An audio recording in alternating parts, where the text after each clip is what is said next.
quiero empezar con esta parte. Estamos en esta introducción que te voy a dar, que va a ser un poquito larga. Esta vez voy a hacer una introducción un poquito larga, pero al final, cuando entremos al pasaje de Pedro,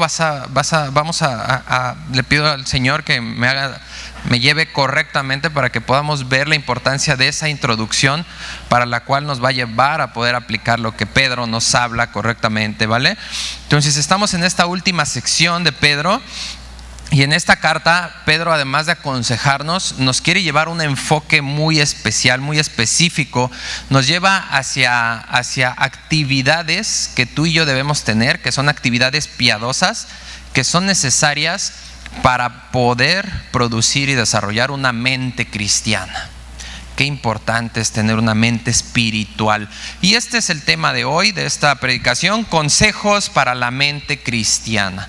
Y aquí Pedro, en esta carta, nos da estos consejos para que nosotros podamos producir esta mente espiritual, esta mente que tú y yo necesitamos, y es de suma importancia en este mundo, porque mira, el mundo está pero totalmente lleno e invadido, y además de eso nos bombardea día a día con algo que se le conoce en la teología como el antiintelectualismo. Sí, se escucha así bien complicado eso, ¿verdad? Pero bueno, no está tan difícil de entender algo antiintelectual, ¿verdad? Es todas aquellas ideas y corrientes que están llegando y pegando durísimo al mundo, que salen totalmente fuera de lo racional, ¿sí? Como las famosas experiencias místicas, ¿sí? Como las verdades relativas. O sea, tú tienes tu verdad, yo mi verdad.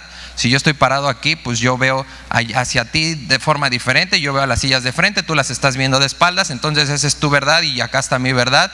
Y cada quien aquí en este lado tiene su verdad, y si nos contáramos, pues hay un montón de verdades, ¿no? Entonces es algo totalmente irracional, ¿sí? Porque la verdad siempre va a ser la verdad y no puede cambiar. Lo que es verdadero así es, y solo es una cosa. Sí, pero es parte de este antiintelectualismo que está gobernando al mundo, además de la prosperidad.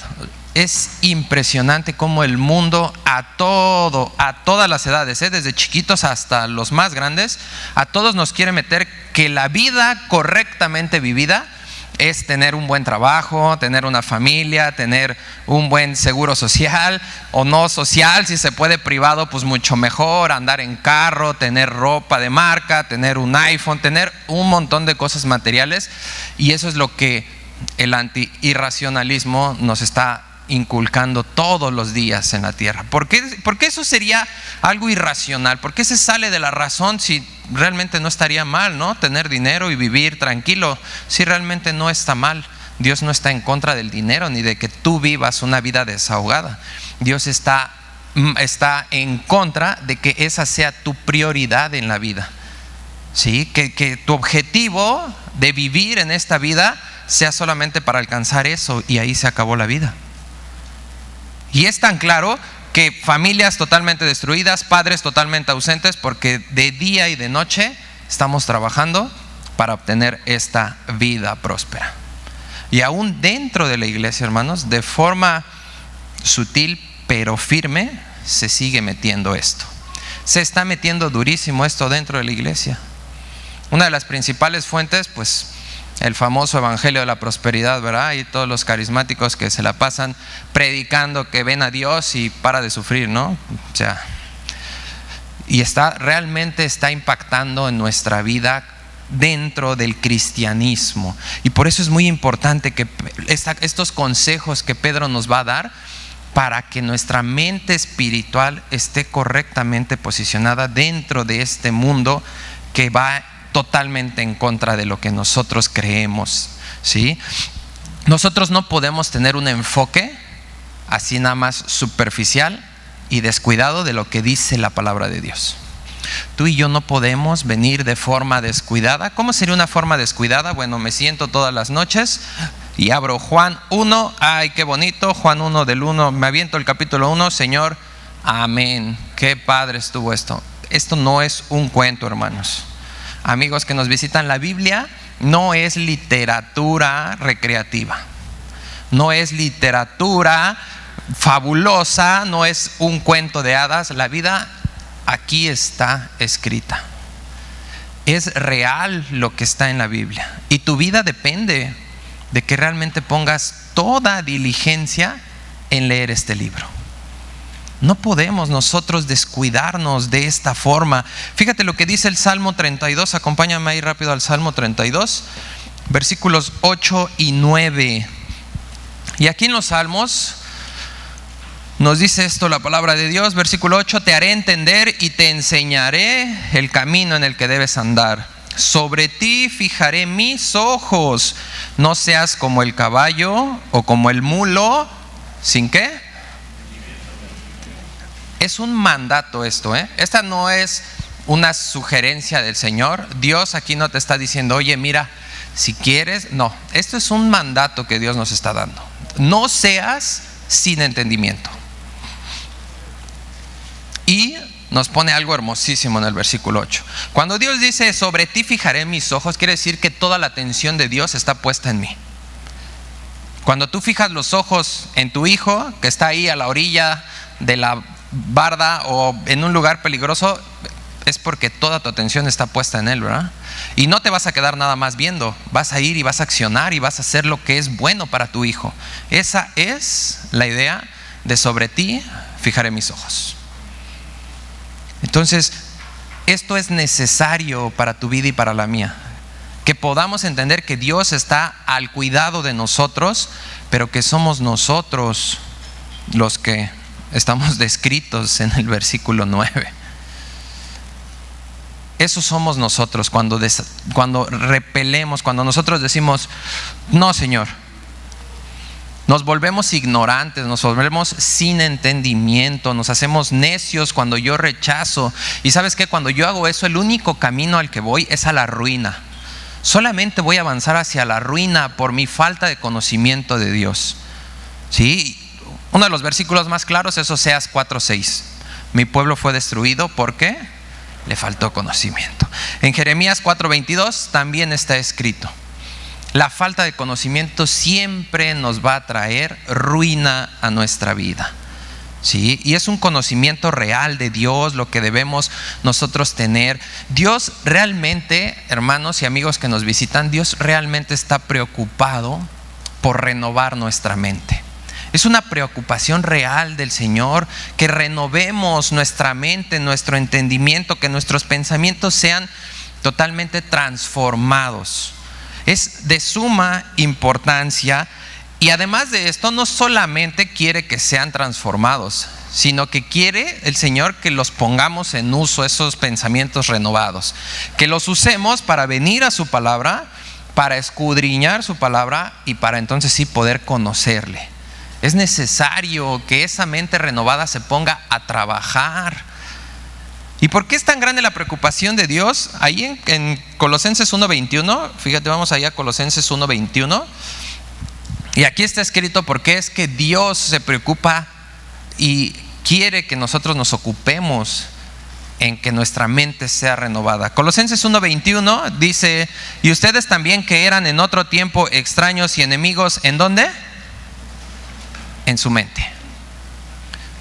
Tú y yo nos ponemos de extraños y de enemigos ante Dios, no cuando agarro el dinero que no es mío. No cuando me echo la botella que no me tenía que tomar. No cuando veo a la vecina que no tenía que ver. No, tú y yo nos volvemos enemigos mucho antes de eso. Cuando en mi mente planeé hacer eso. Desde ahí yo ya soy enemigo de Dios. Y hace rato lo cantábamos, hace rato estábamos cantándolo, ¿no?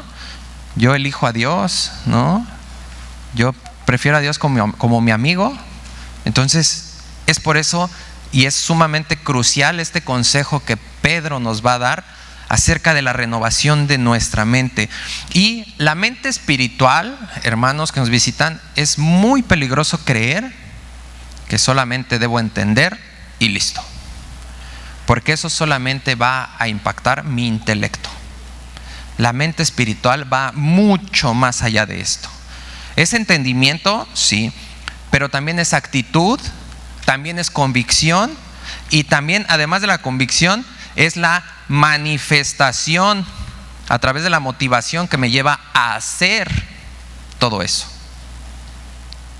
Hoy yo entiendo que Dios me dice, no seas sin entendimiento. Ok, ya entendí lo que Dios me dice, entonces tengo que convencerme que es verdad. Sí, tengo que tomar la actitud correcta para recibir esto. Entonces, ¿esto a qué me va a llevar? A la motivación de manifestarlo, haciéndolo, llegando a casa y apartando tiempo en mi agenda para tener tiempo de lectura con Dios, y no de lectura superficial, porque ya también Dios me lo explicó. Y me va a llevar también a apartar dinerito de mi cartera e invertir en una buena Biblia de estudio y no comprarme la más económica. La palabra de Dios es la palabra de Dios. Te puedes comprar la Biblia más cara o una Biblia la más barata que encuentres, pero no depende de eso tu aprendizaje, sino de el corazón con el cual la compras. Si tu situación no da para una Biblia de estudio de 1,500 pesos, pero tu situación te da para esa Biblia de estudio de 300 pesos que estuviste ahorrando para comprarla, Dios te va a bendecir a través de esa Biblia. Pero si te gastas sin ningún problema 3,000 pesos en unos zapatos o en unos tenis y no quieres invertir 1,500 en una Biblia, vas a tener consecuencias en tu vida. Y no es porque estemos haciendo negocio aquí en la librería, por cierto, allá afuera hay librería, pueden pasar a comprar, pero no estamos haciendo negocio, es lo que nos conviene. Aquí, de verdad, hermanos, aquí está tu vida y la mía escrita. ¿Quieres que te vaya bien y prosperar en la vida? Aquí está. Entonces, no hay mejor inversión, No existe mejor inversión que una Biblia, la cual me va a llevar a no tener ese conocimiento superficial y descuidado. Me va a llevar a tener mayor conocimiento para no permitir que venga ese antirracionalismo a tratar de convencerme. Que no venga en pocas palabras, es lo que dice el mundo que es bueno. Y que cuando venga el mundo a decirme, yo tenga la verdad aquí atesorada en mi corazón, y con esa verdad, ¡pum!, frene eso que viene a decirme el mundo. Es lo que tú y yo necesitamos. Es crucial exponernos y recibir la palabra de Dios.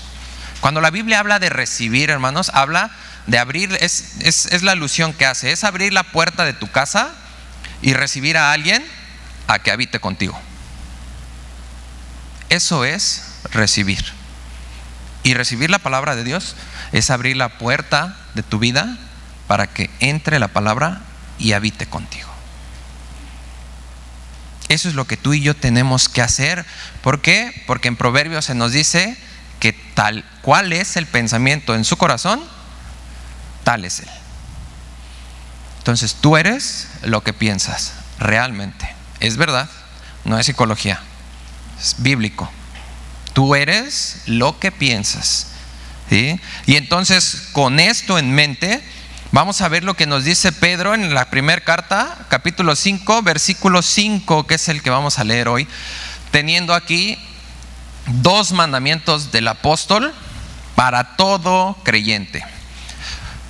Primera de Pedro, capítulo 5, versículo 5, dice así la palabra de Dios: igualmente, jóvenes, estén sujetos a los ancianos y todos sumisos unos a otros. Revístanse de humildad, porque Dios resiste a los soberbios y da gracia a los humildes. Mira, parece un versículo, pero de ese tenemos para esta y para otra y para de aquí a la eternidad. ¿Vale? Este versículo empieza con la palabra igualmente. Esta palabra igualmente, hermanos, en el griego original es un vocablo de transición, ¿sí?, que hace referencia a cambiar el enfoque de un grupo a otro. Entonces Pedro está cambiando el enfoque. En los versículos del 1 al 4 que lo platicamos, lo expusimos la conferencia pasada, en los versículos del 1 al 4 se dirige a los pastores, y a nosotros como iglesia nos deja ver la verdadera función de un pastor. Pero en esta ocasión Pedro cambia el enfoque y se dirige a otro grupo, a los jóvenes. Y no habla específicamente aquí la palabra de Dios de los jóvenes de edad, hermanos. No estamos hablando de los jóvenes de edad, sino en general. A los pastores los puso como ancianos. Entonces, ancianos en el Señor, en el conocimiento de Dios. Y nosotros somos mucho más jóvenes que ellos, todos los que estamos aquí. Somos muchísimo más jóvenes que nuestros ancianos, que nuestros líderes, que nuestros maestros. Entonces ahí es donde Pedro cambia el enfoque para dirigirse a nosotros como congregantes. A todo creyente aquí nos habla. Y esto que nos habla, hermanos, por eso di esta introducción acerca del pensamiento que tiene que ser renovado. Porque si tu mente y la mía no son renovadas, esto te va a ser imposible cumplirlo. Estos dos mandamientos que vamos a ver en este versículo te van a ser realmente imposibles cumplir.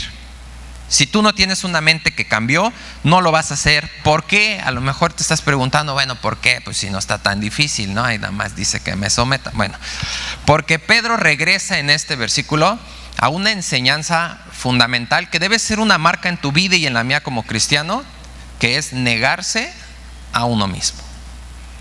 Y eso va contra la influencia del mundo. El mundo que te dice, tú primero y luego ¿quién? Y al último, tú. Entonces, yo someterme, a ver, enséñame quién eres. Si tú estás por arribita de mí, pues tal vez y en algunas cosas, pero si no me gusta, no. Pero si tú estás abajo, yo no me someto. Tristemente también sigue fuertísimo y se nos deja ver. Si eres mujer, olvídalo. Si eres hombre, tal vez. El machismo todavía sigue impactando bien feo. Y esto es lo que Pedro está enseñándonos en esto, a negarnos a nosotros mismos. Es muy importante esto, el negarnos a nosotros mismos. Y ¿por qué es una característica? ¿Por qué tiene que ser una marca en nuestra vida cristiana? Número uno, porque es lo que dice nuestro mayor mandamiento que tenemos. ¿Qué dice? ¿Amarás a ti mismo por sobre todas las cosas? No. ¿A quién tenemos que amar primero? A Dios. Y luego te amarás a ti mismo. ¿A quién tenemos que amar primero? ¿Y nosotros dónde quedamos? Fuera de la ecuación. Tú estás fuera de la ecuación igual que yo. Dios no te dice en ningún momento voltea a verte. Dios dice, veme a mí y ve a los demás. Entonces, si tú no tienes una mente renovada, tú no vas a hacerlo. Puede que voltees a ver a Dios para cuando nos conviene, pero voltear a ver al de aquí al lado, mira, pues trae ropa de Coppel, ¿cómo crees que le voy a hacer caso? O sea, espérame. No es así. Tenemos que renovar nuestra mente para lograr esto, para poder hacer esto. Y segunda razón por la cual tiene que ser una marca el negarnos a nosotros mismos, es porque es un requisito que el Señor nos puso para poder ser discípulos. ¿Qué dijo Jesús? El que quiera seguirme, lo primero que tenemos que hacer es niéguese a sí mismo. Niéguese a sí mismo. Después tome su cruz, que es todo lo que nos está hablando el apóstol Pedro acerca del sufrimiento. Debes estar dispuesto y entender que puedes morir por Cristo, es una realidad, pero que nada te va a frenar ni te va a separar del amor del Padre. Entonces podemos decir confiadamente, para mí el morir es ganancia, ¿no? Y entonces sí vamos a poder seguirlo. Cuando yo me negué a mí mismo y entiendo que allá adelante en Cristo está lo correcto. ¿Sí? Esto es a lo que Pedro nos está llevando y a lo que nosotros tenemos que entender. Y la primera actitud fundamental en una mente espiritual la tenemos aquí con el primer mandamiento que se nos da. El primero que se nos da dice: estén sujetos a los ancianos.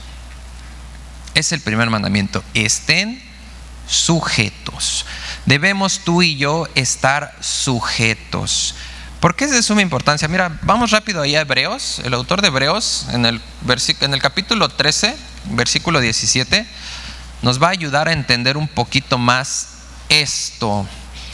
¿Por qué debemos sujetarnos? ¿Por qué Pedro considera de gran importancia este consejo para que nuestra mente espiritual siga prosperando? Bueno, Hebreos 13, 17 dice: obedezcan a sus pastores y sujétense a ellos. ¿Por qué? porque ellos velan por sus almas como quienes han de dar cuenta, para que lo hagan con alegría y no quejándose, porque esto no es provechoso. Leyendo esto que el autor de Hebreos nos dice, yo te quiero hacer una pregunta. Como tú te has sujetado a nuestra pastora, como tú has obedecido a nuestra pastora, ¿le da gozo en su vida y no se ha tenido que quejar de ti? Eso quédatelo en tu corazón. Y aquí dice que nuestra sujeción y obediencia debe hacer una diferencia y más ligero el ministerio de nuestros pastores. Nosotros no estamos aquí para ver si hace o no hace bien las cosas. Aquí Dios nos da la instrucción correcta: obedece y sujétate, punto. ¿Por qué? ¿Por qué me voy a sujetar? Porque ella está sujeta al príncipe de los pastores. Y todos nuestros pastores y líderes, hermanos, van a dar cuentas de nosotros. Como quien vela por nosotros, así están. ¿Por qué crees que viene aquí, está aquí, busca negociar, busca cómo pagar, busca cómo exhortarnos? Pero ¿sabes qué? Tristemente nosotros los hacemos blanco de nuestros ataques por unas expectativas irreales, porque no me gusta cómo me hablan. Oye, mira, si a mí me hablan bonito, no estaría aquí.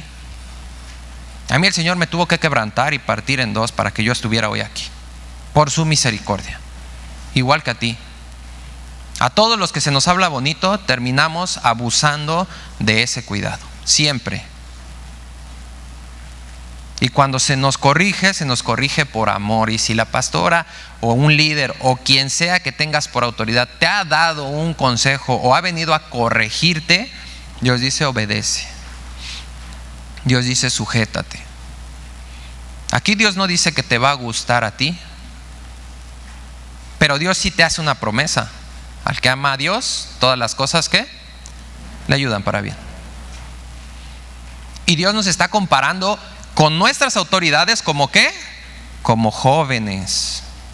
¿Por qué nos compara como jóvenes? Porque los jóvenes son y tienden a ser siempre los miembros más rebeldes y más testarudos. Jóvenes, los amo, Dios los bendiga, pero es la verdad.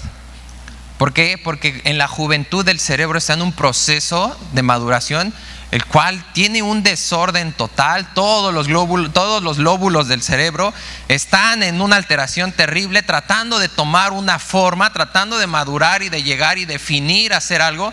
Por eso es que un día puedes ver a un joven super fresa y al otro día ya se volvió bien emotivo, y después ya por allá anda de darqueto, y después anda en una locura y va de un lado al otro, se deja el pelo largo, corto, se pone un arete, se lo quita, hace locura y media.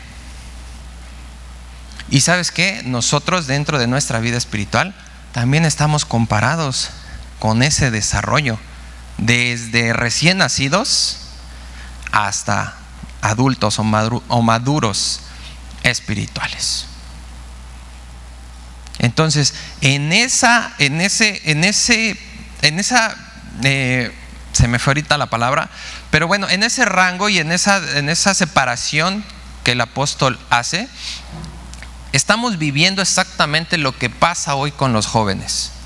Los jóvenes, más la tecnología que hay hoy, ¿cómo te ven a ti? Como menos, ¿verdad? Y más si le dices, oye, enséñame a abrir el Facebook.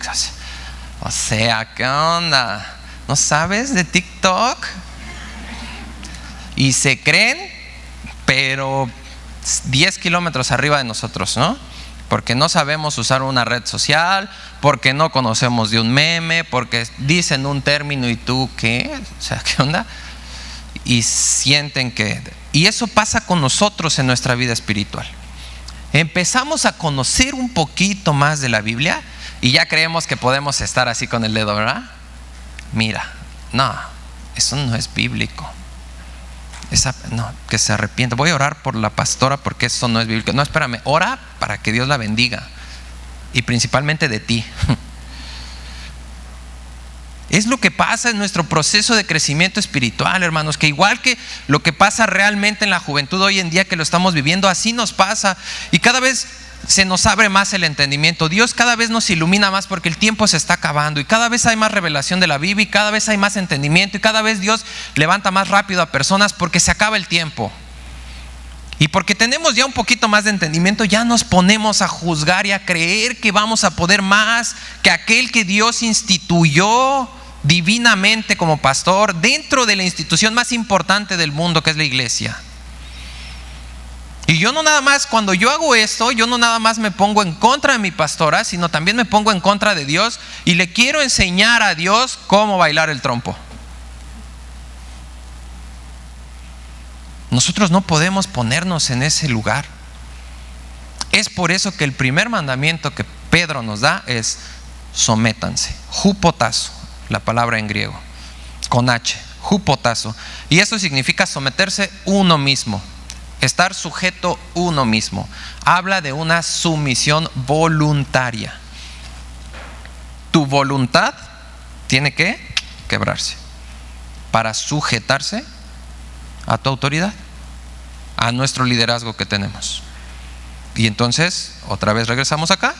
Si acá no ha sido cambiado, esto no lo vas a poder hacer. Yo dejar de hacer lo que yo quiero, como si yo vengo a la iglesia para que Dios me prospere. Yo vengo a la iglesia para ser maestro. Yo vengo a la iglesia para que me pongan allá adelante.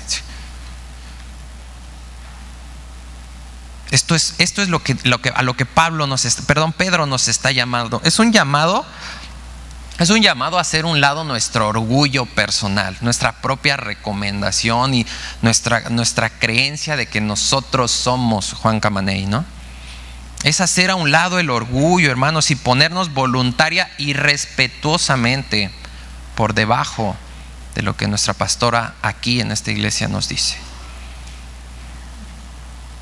Es de verdad, hermanos, el crecimiento espiritual es como un escalón, ¿sí? Y entre más va siendo fiel, más va subiendo. No por ti, es Dios quien da el acceso, ¿sí? ¿Y en dónde crees que está el pastor? En el escalón, dentro de esta iglesia, en el escalón más alto. ¿Y en dónde crees que estamos tú y yo?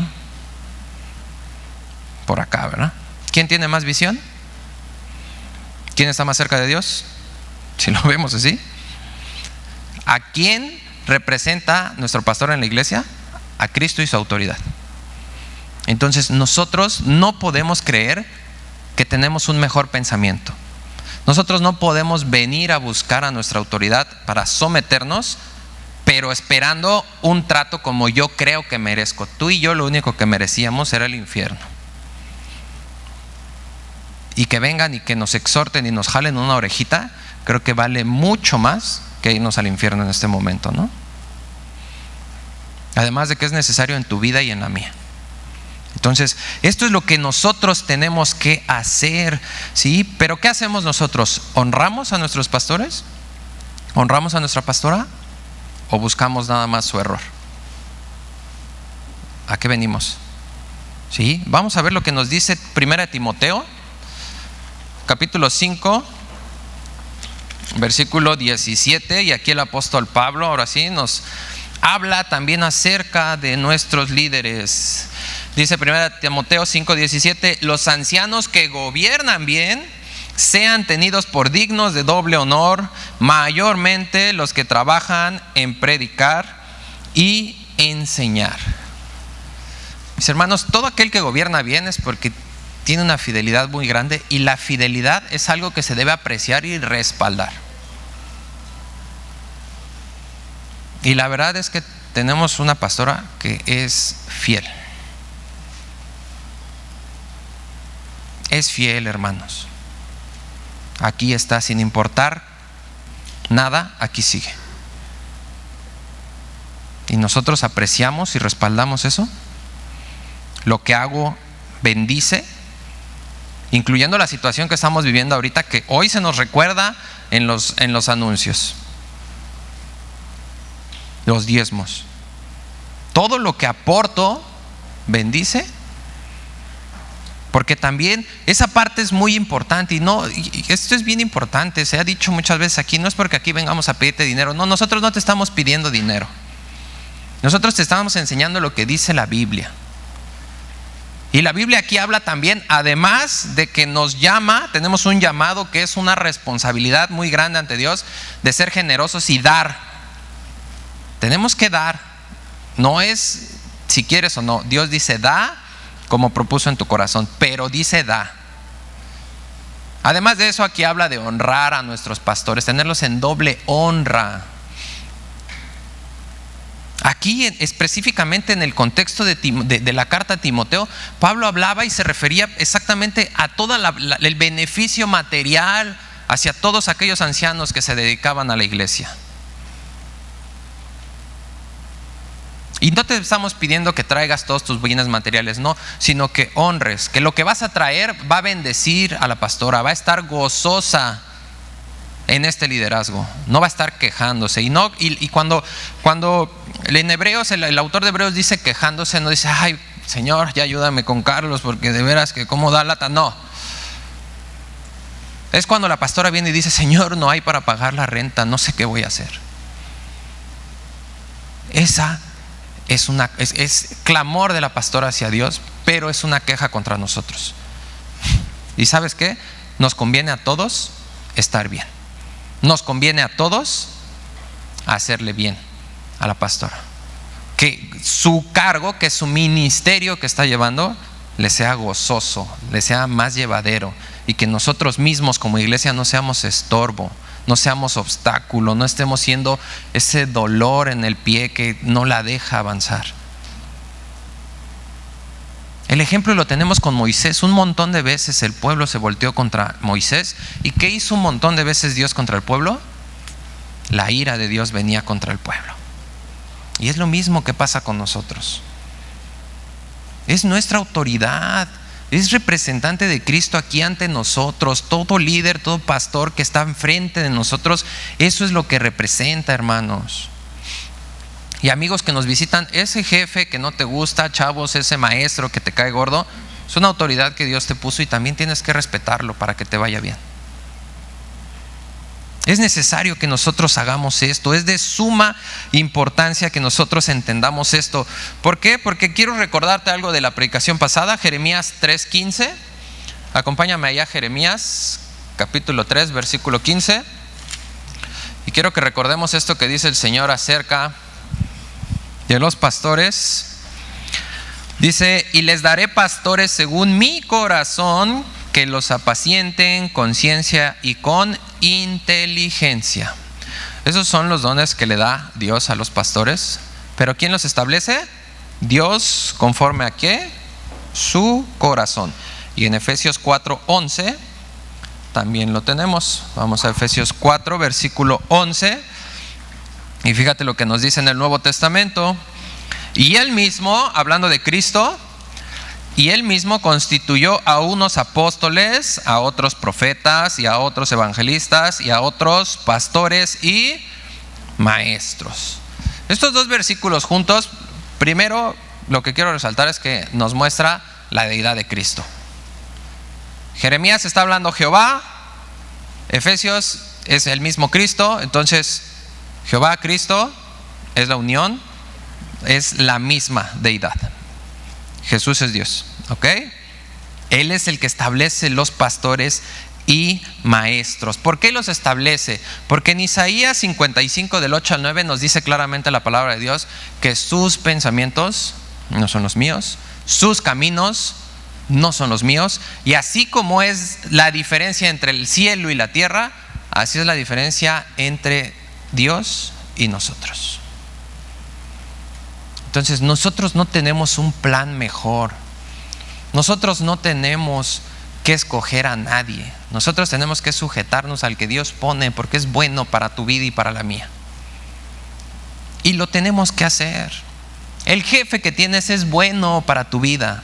El maestro que tienes, los papás que tienes, a ellos nos tenemos que sujetar, porque es bueno para nuestra vida. Es necesario en nuestra vida que lo hagamos. Es muy importante. ¿Y cuál es el objetivo de que Dios sea el encargado de esto? Aquí en Efesios 4 nos lo dice, sigue leyendo del 2 al 16.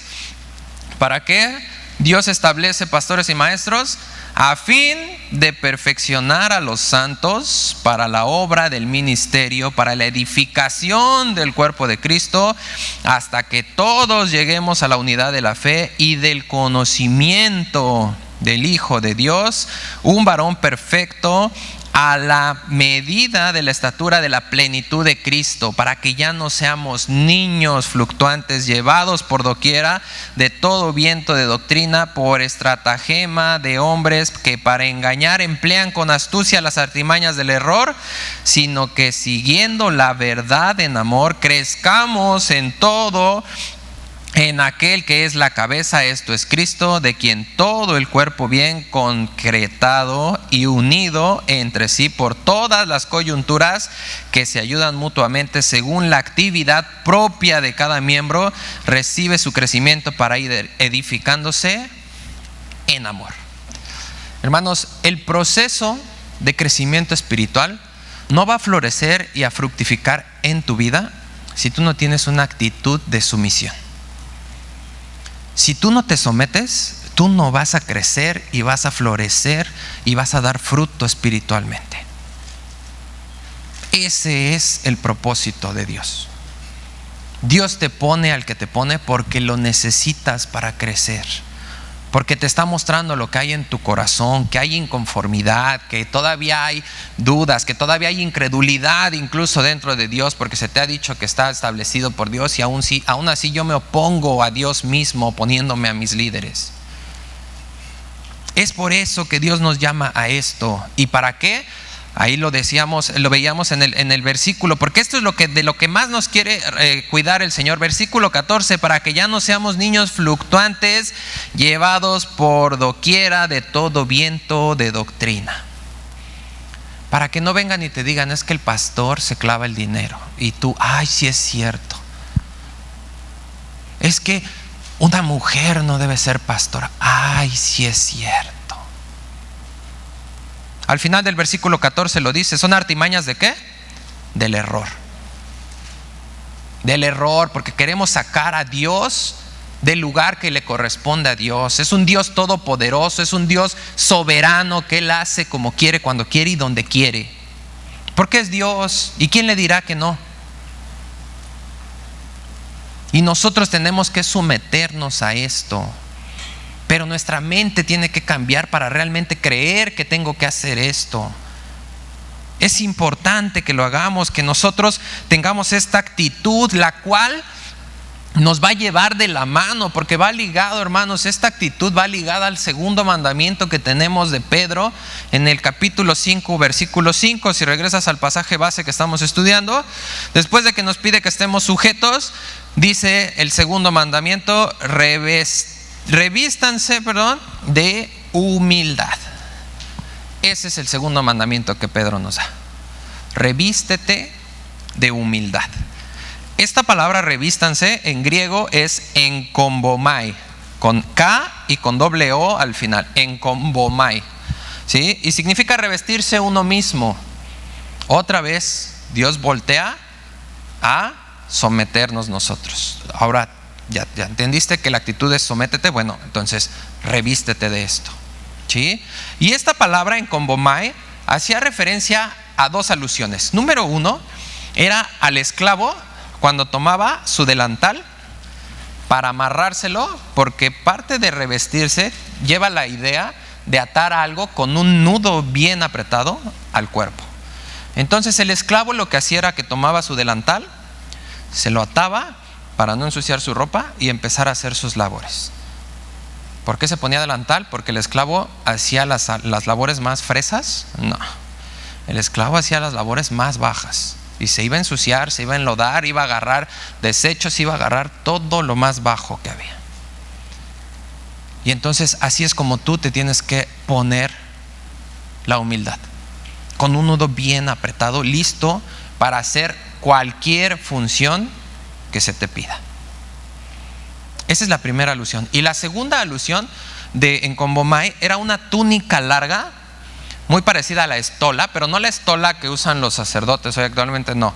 La estola era un vestido antiguo que era muy largo, que cubría la parte de atrás. Y esta túnica que se ponían era una túnica que hacía ver que en esa persona había honor y preeminencia. Entonces, por un lado teníamos al esclavo y por otro lado teníamos al que merecía honor y preeminencia. Y aquí, cuando Pedro nos da esto, hermanos, seguramente es la segunda vez en esta última parte, en este último capítulo de la carta, es la segunda vez que viene el recuerdo de Jesús a su corazón. El primero lo tenemos en los primeros versículos del capítulo 5, en la exhortación a los pastores, cuando dice: apacienten la grey. Y eso fue lo que Jesús le dijo cuando vino a restaurarlo. Después de que lo negó Pedro, ¿qué le dijo Pedro? ¿Me amas? Apacienta mis ovejas. Y ahí viene por primera vez el recuerdo de Jesús al corazón de Pedro dentro de esta carta. Y aquí nos vuelve a mostrar que Jesús regresa a su corazón. ¿En qué momento? Cuando Pedro está recordando cómo Jesús les lavó los pies. En el Evangelio de Juan, en el capítulo 13, versículo 4, dice que Jesús dejó todo, estaban cenando, dejó todo, tomó una toalla, se la ciñó y empezó a lavar los pies. Es la misma alusión del siervo tomando el mandil para hacer una de las actividades más bajas, pero al mismo tiempo, tomando la segunda alusión, al mismo tiempo que Jesús se puso el mandil de siervo, se estaba poniendo el atuendo de más honra. Mateo 18:4, Jesús nos dijo: el que se humille como este niño será el más alto en el reino de los cielos. Y Jesús heredó un nombre que es sobre todo nombre, porque vino, y lo veíamos con Les, se despojó de todo y se humilló, se revistió de humildad, sometiéndose a su autoridad, que era el Padre, rindiendo su voluntad a la suya, para humillarse al punto más bajo y para hoy estar exaltado a la diestra del Padre. Pero nosotros queremos brincarnos los dos primeros pasos y llegar al tercero, ¿verdad? Padre, exáltame. Sí, pues soy tu hijo. O sea, ¿qué onda, papá? ¿Me amas? Entonces, acá está tu consen. No hay corona sin cruz. No hay exaltación si no te humillas.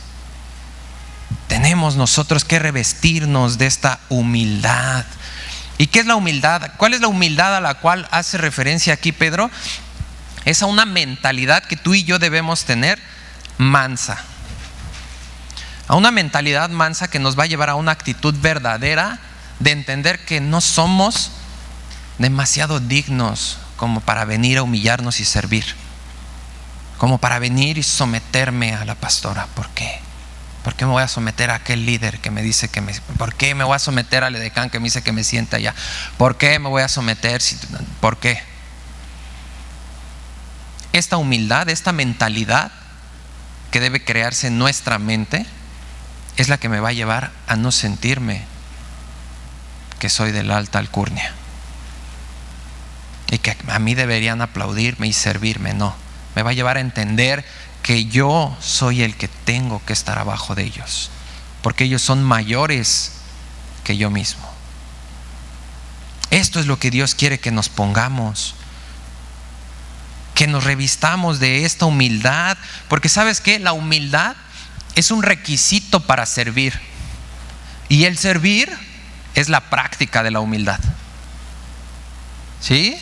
La humildad es un requisito para servir, y el servir es la práctica de la humildad. No podemos hacer uno sin el otro. Y Jesús nos dio ese ejemplo a seguir. Tenemos que servir. Y hay muchas formas de servir, hermanos. Hay muchísimas formas en las cuales tú y yo debemos estar sirviendo. Es de suma importancia saber esto, sí, pero también ya lo veíamos hace rato. No solo debe quedar en saber, sino debo tener todas las demás actitudes que me lleven a hacerlo. Y lo podemos ver en el Evangelio de Juan, capítulo 13. Acompáñame a Juan 13. Versículo 7. Juan 13, 7. Ya estamos ahí. Dice la palabra de Dios. Juan 13, 17, perdón. Aquí nos dice, precisamente hablando en esta historia de cuando Jesús les lava los pies a los discípulos: si saben estas cosas, bienaventurados son. ¿Hasta ahí lo dejó Jesús? No, ¿verdad? Si saben estas cosas, bienaventurados son si las hacen. No basta con saber, te tienes que poner en acción. La vida cristiana es una vida de acción, hermanos. No venimos a sentarnos en un palco porque mi papá es Carlos Slim. No, eso es aquí en el mundo. Con Dios no es así. Con Dios venimos a ponernos en marcha, a ponernos en acción, a servir, a entender que esto es bienaventuranza para nuestra vida. Mira, desde el siglo I, la humildad no era considerada una virtud, sino era cobardía. Y actualmente sigue siendo lo mismo. Si tú te humillas a servir, si tú no dices nada, si viene el patrón y te dice haz y haces, ¿qué dice la gente? ¿Por qué? O sea, no seas menso. No, pues a ti no te toca, que lo haga otro. Pero ¿qué nos dice la palabra de Dios? No seas menso, hazlo. ¿Sí? Esto es lo que Dios nos pide. Hazlo, porque hay más bienaventuranza en obedecer a Dios que obedecer al mundo. Debemos hacerlo. Debemos entender que esto es bueno para nuestra vida. Ya es tiempo de entrar en acción. ¿Cómo estás sirviendo? ¿De qué forma estás sirviendo? Puede haber muchas preguntas en tu vida, puede haber muchas, a lo mejor incluso hasta muchas trabas en tu vida tú mismo, ¿no? Diciendo, híjole, es que no, pues yo cómo voy a estar allá manejando la cámara, ¿no? Si con trabajos prendo mi cacahuate, o sea, ¿cómo voy a estarle moviendo yo ahí al audio si ni escucho? ¿Cómo voy a estar yo ahí de decano? O sea, no. ¿Has venido a buscar a tu líder, a tu pastora, para pedir un consejo? ¿Le has dado a conocer tu situación? Pastora, mi trabajo no me deja ser constante, pero puedo estar un mes y un mes no. ¿Se puede? ¿En qué sirvo? ¿Cómo le puedo ayudar? Aquí están mis manos. ¿Para qué son buenas para la iglesia? Pero no lo hacemos porque no nos humillamos, porque somos soberbios, ¿verdad? Porque creo que yo lo voy a arreglar. Se va a arreglar el tiempo. Estoy esperando que ya venga el tiempo. Espérame, ¿el tiempo te va a llevar al cielo? El tiempo te va a matar. El tiempo no perdona. El tiempo no es nuestro Dios. Nuestro Dios es el que nos está llamando a ponernos en acción. Es el que se procura y nos apremia a que seamos útiles, porque es un Dios galardonador. Pero tienes que creerlo que así es. Tienes que creer que Él te va a dar la capacidad. Tienes que creer todo esto, porque en 1 Corintios capítulo 1 del 26 al 29 dice claramente a quién escogió Dios. Y no somos los más brillantes, no somos los más sabios, no somos los más fuertes, sino somos lo vil y menospreciado. ¿Por qué? Porque la gloria es de Él. Nadie se va a jactar. Nadie se puede jactar. Y también en 2 Corintios 3 del 4 al 6 dice claramente Pablo que nosotros no nos podemos recomendar a nosotros mismos, porque nuestra capacidad viene de Dios, para que a Él sea el poder y la gloria. Lo que nos ves hacer aquí, ¿tú crees que lo podíamos hacer allá antes de conocer a Cristo? A todos los que ves servir, ¿tú crees que lo hacen porque ellos pueden y porque ellos pasaron el examen con 10? No, aquí todos pasamos reprobados y tuvo que morir Cristo para que estemos aquí. Y ahora Dios te llama a servir, Dios te llama a poner esto por obra, hermano, amigo que me visitas. Hay una advertencia, y con lo cual termino para este pasaje, y con el cual el apóstol Pedro reafirma esto que nos está enseñando. Al final del versículo 5, después de que nos pide que nos revistamos de humildad, nos da el por qué. ¿Por qué tengo que someterme? ¿Por qué tengo que revestirme de humildad? Porque Dios resiste a los soberbios y da gracia a los humildes. Mira, hermanos, de todos los pecados que hay en este mundo, todos los pecados que existen solo hay uno que se opone a Dios. Todos los demás huyen de Dios, pero el orgullo es el único que se pone al tú por tú con Dios. Es el único. Y por eso es que contra el orgullo es contra el único que Dios reacciona de esta forma. Ok, ¿tú quieres orgullo? Me tienes como enemigo. Es una lucha, es una resistencia que Dios pone. Se vuelve hostil Dios contra los soberbios. Viene un efecto boomerang. Lo que haces, recibes. Eso es lo que pasa. Y amigo, que tú quieras llevar tu vida sin creer que este Dios es verdadero, sin creer que vas a dar cuentas un día de tu vida por todo lo que has hecho, sin creer que debes tomar en cuenta a Dios para todo lo que hagas, es a Dios a quien estás tratando de vencer. Y créeme que no vas a ganar. Pero hoy Dios te muestra el camino. Hoy Dios te muestra que Dios no está con todo el mundo. Dios no está con todo el mundo. En Isaías 57:15 dice claramente que Él solo está con los quebrantados y humildes de espíritu. Él solo está con aquel que reconoce que su condición es mala y que hoy quiere venir con todo su corazón a buscar arrepentimiento y salvación. Y no solo arrepentimiento y salvación, a buscar a ese Dios que es digno de que yo me someta a lo que Él dice. Es a lo que hoy te invita el Señor, a que realmente creas que en la cruz puso a su Hijo por ti y por mí, para que hoy ya no seamos enemigos en nuestra mente, para que renueve, restaure y redima nuestra mente y nos cambie desde nuestra mente.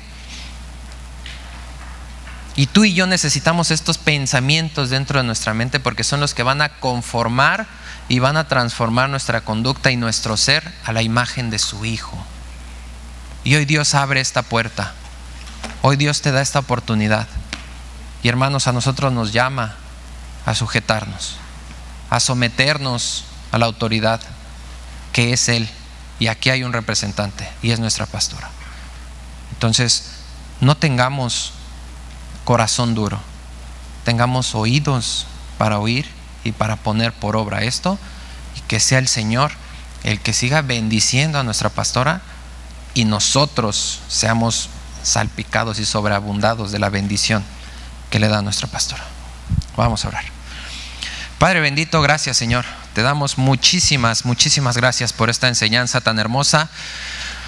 Ay Señor, perdónanos por nuestra falta de humildad, Señor, por que nuestro orgullo y el seguir creyendo que nosotros podemos o tenemos mayor capacidad, hoy vemos que nos ha estorbado, que ha estorbado a nuestra líder, que ha estorbado en nuestra comunión contigo, que incluso tú nos has resistido. Perdónanos, Señor. Te rogamos que nos perdones, que hagas este cambio en nuestra mente, que renueves nuestra mente, Señor. Ayúdanos a tener una mente espiritual bíblica en la cual estemos dispuestos a exponernos y a recibir, y no solo a recibir de los que están arriba, también a recibir de los que están abajo, porque ninguno está abajo. Ese es nuestro pensamiento. Cambia nuestro pensamiento y ayúdanos a entender que debemos ver a todos como mayores que nosotros mismos, Señor, que no estamos por arriba de nadie, que no podemos menospreciar absolutamente a nadie, Señor, que somos un cuerpo y que tenemos que ser edificados al trabajar juntos, porque cada uno tiene una función en esta iglesia, Señor. Ayúdanos a recibir el consejo de nuestra pastora y de cualquier otro hermano que venga a enseñarnos, a entender que la enseñanza viene de todo el cuerpo, a no ser más soberbios, egoístas, orgullosos, sino poder caminar al crecimiento y a la madurez espiritual. Poder conocerte, Señor, y no ser más engañados por esas artimañas del error. Y si tú por primera vez estás escuchando este mensaje y tú no sabías que tenías al Dios creador de todo resistiéndote, y hoy quieres cambiar tu vida, hoy quieres venir con todo tu corazón a humillarte y a buscar ese perdón que en Dios hay a través de su Hijo, te invito a que hagas esta oración conmigo, con todo tu corazón. Dile ahí donde estás: Señor, perdóname. Dios, yo no sabía qué tan mal vivía, yo no sabía qué tan grave y peligroso era mi orgullo. Hoy entiendo que tú me resistías porque yo me resistí a ti y no quiero resistir más, Señor. Quiero hoy recibirte como mi Salvador y mi Señor. Quiero humillarme, quiero sujetarme a tu autoridad, quiero pedirte perdón y que limpies mi vida de todos mis pecados, para que cuando venga, Señor, yo pueda estar contigo eternamente sujeto y humilde a ti, Señor. Hoy te recibo como mi Señor y mi Salvador. Hoy yo creo que Jesús murió en esa cruz, que fue sepultado y al tercer día se levantó de los muertos, y que a través de ese sacrificio, Señor, yo alcanzo salvación. Hoy yo lo creo y lo recibo en mi corazón, en el nombre de Jesús. Amén.